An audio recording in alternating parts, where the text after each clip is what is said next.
Hello అండి, అందరూ ఎలా ఉన్నారు? బాగున్నారా? నేను కూడా చాలా బాగున్నాను. సో, ఈరోజు నేను చేసే వీడియో వచ్చేసి ఏంటి అంటే, నేను మీషోలో ఒక ఫ్యాబ్రిక్ ఆర్డర్ పెట్టాను. సో, అదొచ్చింది. నేను దాన్ని ఆల్రెడీ ఓపెన్ కూడా చేశాను. అది ఎలా ఉందో మీతో షేర్ చేసుకుందాం అనిపించింది. ఎందుకంటే, నేను పెట్టిన ప్రైస్‌కి నాకు ఆ క్లాత్ నాకు చాలా రీజనబుల్‌గా అనిపించింది. ఆ డిజైన్ కావచ్చు, ఆ క్లాత్ కావచ్చు. అందుకే మీకు షేర్ చేద్దామని ఒకసారి చూపిస్తున్నాను చూడండి.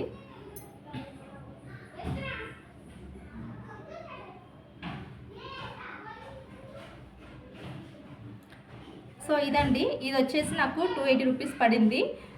క్లాత్ వచ్చేసి క్రేప్ క్లాత్.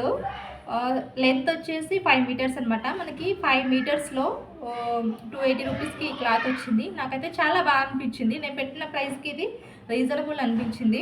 సో ఒకసారి మీతో షేర్ చేసుకుందాం అనిపించి చెప్తున్నాను. ఇదేం ప్రమోషన్ వీడియో కాదు. సో ఒకసారి మీరు మీషోలో మీకు ఫ్యాబ్రిక్స్ ఒకసారి చెక్ చేయండి. ఎందుకంటే మనం జనరల్‌గా ఇప్పుడు అందరూ లాంగ్ ఫ్రాక్సెస్ లేకపోతే మన కిడ్స్‌కి స్టిచ్ చేసుకుంటూ ఉంటాం కదా! మనకి గాని, మన కిడ్స్ కానీ. అలాంటప్పుడు ఏం చేస్తామంటే మోస్ట్‌లీ శారీస్‌లలో చూసుకుంటున్నాము. ఓకే. శారీస్‌లలో కూడా మనం చూసుకుంటాం. శారీస్‌లలో స్టిచ్ చేసుకోవచ్చు. కాకపోతే ఏమవుతుందంటే కొన్నిసార్లు మనకు కావాల్సిన డిజైన్స్ కొన్ని శారీస్‌లలో దొరకవు. సో, అలాంటప్పుడు మన ఫ్యాబ్రిక్స్ చూస్ చేసుకుంటూ ఉంటాం. సో, అవే ఫ్యాబ్రిక్స్ మనకి మీషోలో కొంచెం రీజనబుల్ ప్రైజెస్‌కి దొరుకుతున్నాయి. ఒకసారి చెక్ చేయండి మీరు. నేను ఇది క్రేప్ క్లాత్ కదా! నాకు మీషోలో ఇంకా కాటన్, సిల్క్, సాటిన్, నెట్టెడ్ ఇంకా చాలా టైప్ ఆఫ్ క్లాత్స్ ఉన్నాయి మనకు అవైలబుల్‌లో. చాలా టైప్ ఆఫ్ డిజైన్స్ కూడా మనకు మీషోలో అవైలబుల్‌గా ఉన్నాయి. నాకు తెలిసి ఈ మధ్య కాలంలో వచ్చాయి అనుకుంటున్నా. ఇంతకుముందు ఎప్పుడు కనిపించలేదు. ఇదిగోండి.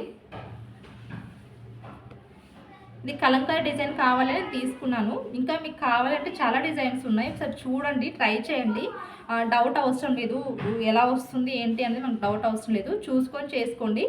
ఒకసారి మీరు అక్కడ మొత్తం డీటెయిల్స్ చూసుకొని చేసుకోండి. ఎందుకంటే కొన్ని క్లాత్స్‌కి ఇన్ని మీటర్స్‌కి ఇంత ప్రైజెస్ అని చెప్పేసి మనకి ఇస్తున్నారు. కొంచెం చూసుకొని చేసుకోండి. ఓకే. నాకైతే చాలా బాగా నచ్చిందండి. మనకు ఇది శారీ లెంత్ ఉంది. మనం కావాలి అంటే దీన్ని వేరే బ్లౌజ్ ఏసుకొని శారీగా కూడా యూజ్ చేసుకోవచ్చు. లేదు అనుకుంటే మనం ఫ్రాక్స్‌కి దానికి వాడుకోవచ్చు. చూడండి, చూసుకోండి. ఓకే అండి.